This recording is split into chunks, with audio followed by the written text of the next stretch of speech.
Hi everyone, आज हम लोग बात करेंगे इंटीग्रेशन के एक बहुत ही ज़बरदस्त सवाल के बारे में। और वो सवाल है कि इंटीग्रल tan x क्या होगा। ठीक है, अब ऐसा मत सोचना है कि वही होगा जो मंजूर खुदा होगा। हम लोग इसको सॉल्व करेंगे। ठीक है, tan x को क्या लिख सकते हैं? tan x को लिख सकते हैं sin x by cos x। तो वो मैंने यहाँ लिख दिया। और अब हम यूज़ करेंगे substitution method.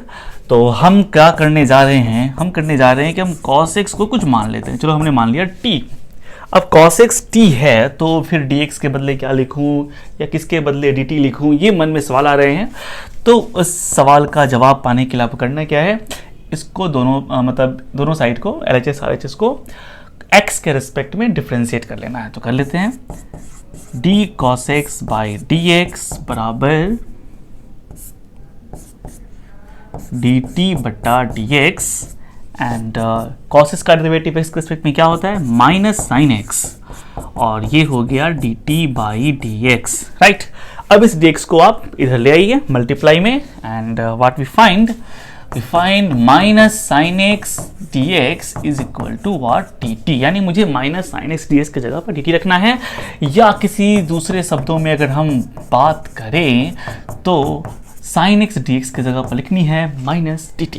Okay, now let's solve the question. The question is integral tan x dx। Right, आपने क्या लिखा था? इसको यहाँ पे लिखा था sin x और नीचे लिख दिया था cos x, ऊपर था sin x dx। और नाउ sin x dx की वैल्यू मुझे पता है माइनस dt, cos x को लिखना है t, यानी ये आ गया integral minus 1 by T dt। Right, now 1 by T dt का इंटीग्रल क्या होगा? ठीक है, मतलब 1 बाई टी का इंटीग्रल क्या होगा? सॉरी, 1 बाई एक्स का इंटीग्रल x के रिस्पेक्ट में क्या होता है? log e बेस पे मोड x।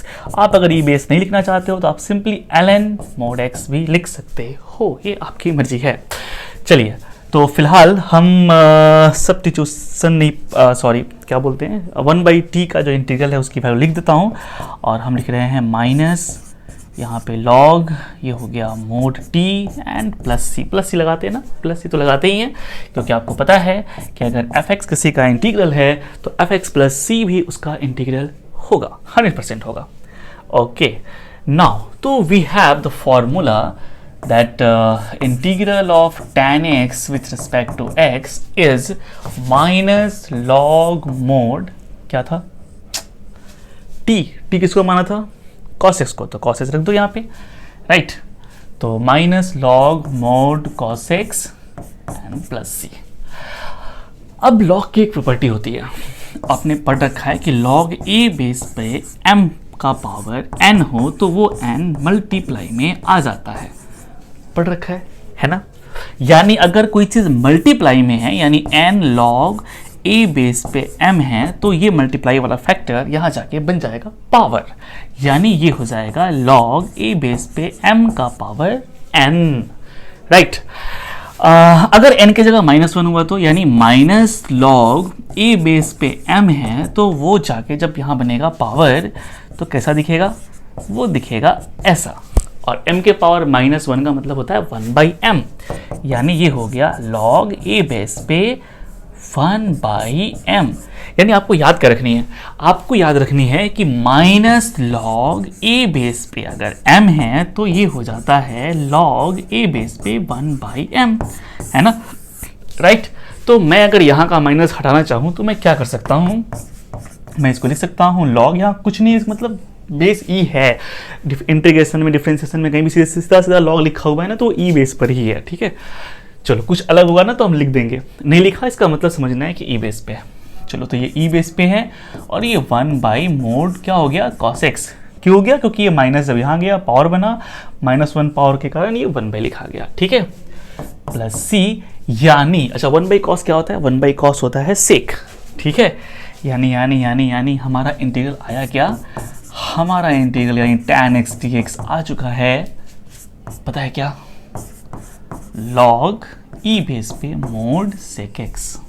तो आपको याद रखनी है कि tan x का इंटीग्रल, ठीक है, log e बेस पे mode sec x plus c होता है। ठीक है, एनी प्रॉब्लम? जहां c क्या है? कांस्टेंट ऑफ इंटीग्रेशन, या सिंपली एन आर्बिट्ररी कांस्टेंट आप कह सकते हो।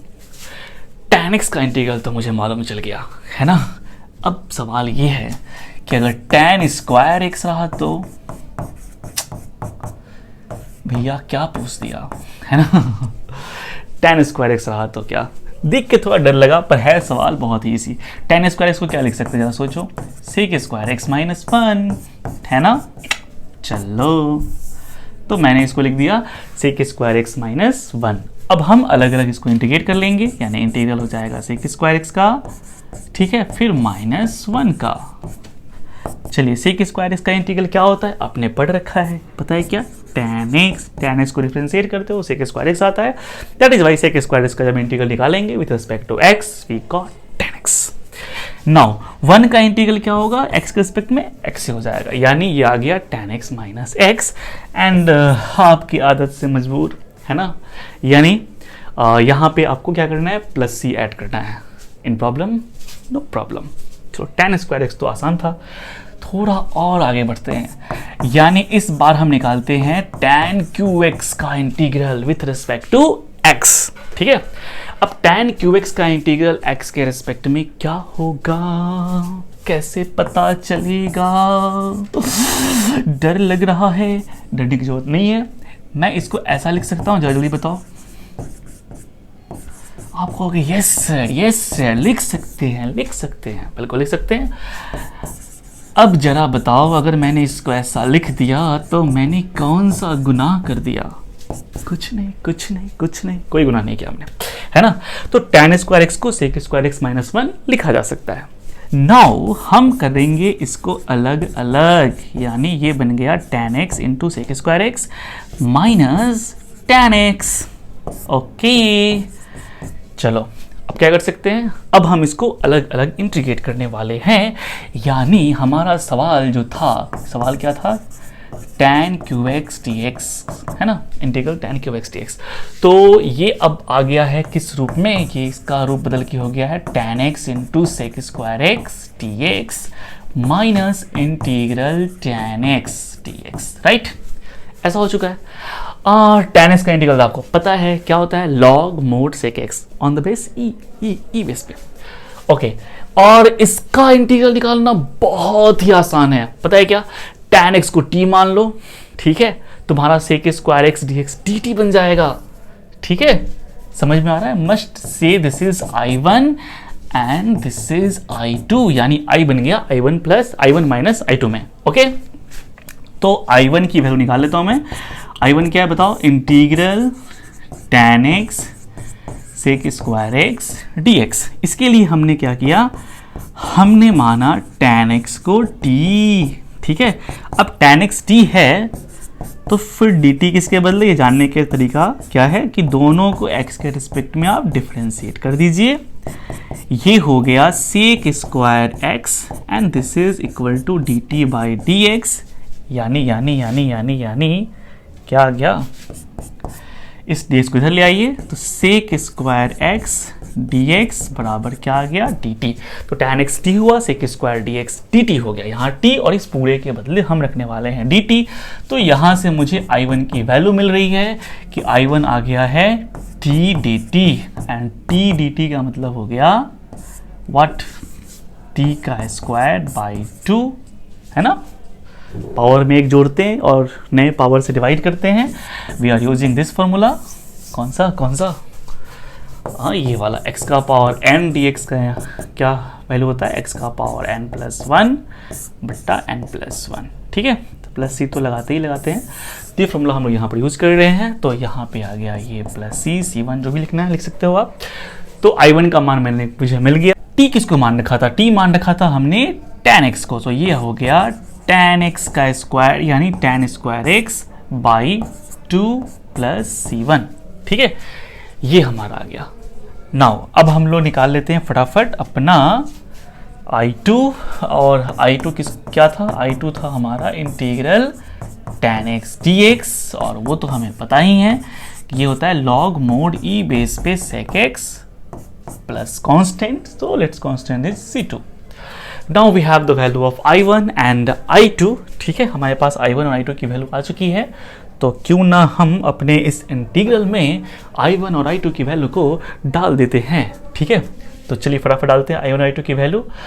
तो हमारा जो इंटीग्रल था क्या था, याद करो, हमारा इंटीग्रल था tan qx dx। तो उसको अब हम लोग लिखने जा रहे हैं I1 minus I2।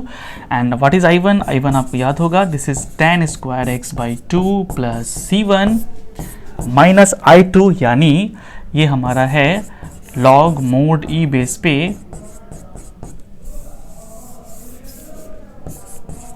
log e base पे mode sec x plus C2। Okay, और फिर आपका जब इसको सॉल्व करोगे तो ये आ जाएगा tan square x by 2 minus log e base पे मोड सेक एक्स, ठीक है, plus C1 minus C2, and C1 is constant, C2 is another constant, so C1 minus C2 is also a constant. So let us write for this simply C. Okay, तो यहाँ पे C आ गया, यानी integral tan cube x का value मुझे मिल गया, मतलब tan cube x का x के रेस्पेक्ट में जो इंटीग्रल होगा वो आ गया मेरे पास tan square x by 2 minus log e base पे मोड सेक x प्लस C। ओके, तो यहाँ तक तो आपको इंटीग्रेशन अच्छे से समझ में आ चुकी है। नाउ वी हम लोग एक बढ़ते हैं एक चैंडल फार्मूला की तरफ, ठीक है, जिसको आप कह सकते हो रिडक्शन फार्मूला, है ना। तो फार्मूला क्या है, मान लीजिए tan का पावर nx ऐसा कुछ लिखा हुआ है, ठीक है, tan का पावर nx dx। तो इसमें हम लोग करेंगे क्या, सीधा सीधा कुछ नहीं बल्कि tan का power n minus 2 into x into tan square x ऐसा लिख दिया करेंगे, ठीक है, एनी प्रॉब्लम नहीं ना। और फिर उसके बाद हमारा तरीका क्या होगा कि हम tan स्क्वायर एक्स को लिखेंगे सेक स्क्वायर एक्स माइनस 1, ठीक है, ऐसा हम लोग लिख देंगे। एंड फिर हम इसको अलग अलग कर लेंगे, यानी ये हो जाएगा tan का power n minus 2 x sec square x dx minus integral tan का power n minus 2 x dx, ठीक है। ये आपका रहा I1 and this is our what I2। And now proceed, नहीं इसमें आप प्रोसीड करो, अगेन आप tan x को t लेना, सेक स्क्वायर एक्स dx आपका dt बनेगा, तो फिर ये इंटीग्रल बन जाएगा, यानी जो I1 है, ठीक है, ये I1 हो जाएगा t का power n minus 2 sec square dx आपका dt है, सो dt, है ना। फाइनली आप फॉर्मूला लगाओ, इंटीग्रेट करो, तो ये बन जाएगा t का power n minus 1 by n minus 1, that is, आप चाहो तो ये कांस्टेंट ले सकते हो, t किसको माने हो, tan x को, सो ये हो जाएगा tan का power n minus 1 x by n minus 1 plus C1। And इसके लिए फिर आप प्रोसीड कर सकते हैं आगे, है ना। ये जो आपका इंटीग्रल tan का power n minus 2 x dx है, फिर आप चाहो तो फिर वही काम कर सकते हो कि 2 लिया, फिर सेक स्क्वायर एक्स माइनस 1 यहाँ कर दिया, फिर अलग अलग किया, और ऐसे करते जाओगे तो फिर पावर जो है ना वो घटता चला जाएगा, और फाइनली किसी मोड़ पे आके या तो सीधा x बचेगा या फिर मतलब tan x बचेगा, x का मतलब 1 बच जाएगा या फिर tan x बचेगा, तो 1 का इंटीग्रल आपका x हो जाएगा और tan x का इंटीग्रल आपका sec log mod log e base पे मोड सेक एक्स हो जाएगा। तो ऐसा आप करके यहाँ पर बढ़ सकते हो। खैर ये रिजल्ट क्या आया, मैं एक बार रिजल्ट यहाँ पे आपको लिख देना चाह रहा हूँ। आपका रिजल्ट ये है कि इंटीग्रल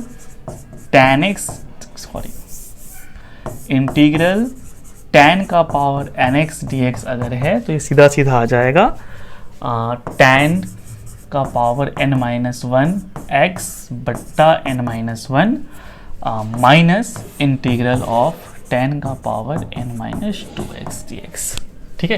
ये फॉर्मूला बड़े काम की चीज़ है, आप यहाँ पर कोई कांस्टेंट भी लगा सकते हो प्लस c देकर, ठीक है। ये फॉर्मूला बड़े ही काम की चीज़ है। कैसे काम की चीज़ है, एग्जांपल देखिए मैं समझाता हूँ। जैसे मान लीजिए tan का पावर 5x dx मेरे पास है,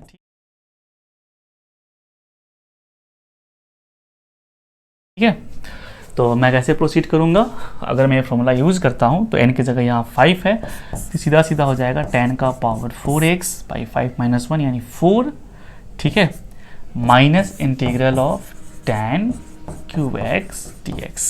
ओके, नाउ अब मैं करने क्या जा रहा हूँ कि मैं फिर अगेन इस पे ये फॉर्मूला यूज़ करने जा रहा हूँ, और यहाँ पर इसके लिए n की वैल्यू कितनी है 3, तो अगर मैं 3 यूज़ करूँगा तो ये क्या बन जाएगा n-1 यानी 2 हो जाएगा tan square x by 2 minus integral of, अगर यहाँ 3 में से 2 घटेगा तो 1, सीधा सीधा tan x dx। ठीक है, आप चाहो तो ये ब्रैकेट ब्रेक कर सकते हो, है ना। तो ये आ गया tan का power 4x by 4 minus tan square x by 2 minus minus plus, और इंटीग्रल ऑफ tan x वो तो आपको पता ही है, ठीक है, क्या होता है log e बेस पे मोड sec x। लास्ट में आप कांस्टेंट लगा दीजिए, ये आपका आंसर हो गया। ठीक है, तो यहाँ जो ये फॉर्मूला आपने पढ़ा ये बहुत ही काम का फॉर्मूला है ना। चलिए मिलते हैं ऐसे ही एक मज़ेदार क्वेश्चन के साथ, एक नए टॉपिक के साथ फिर अगले दिन। बाय।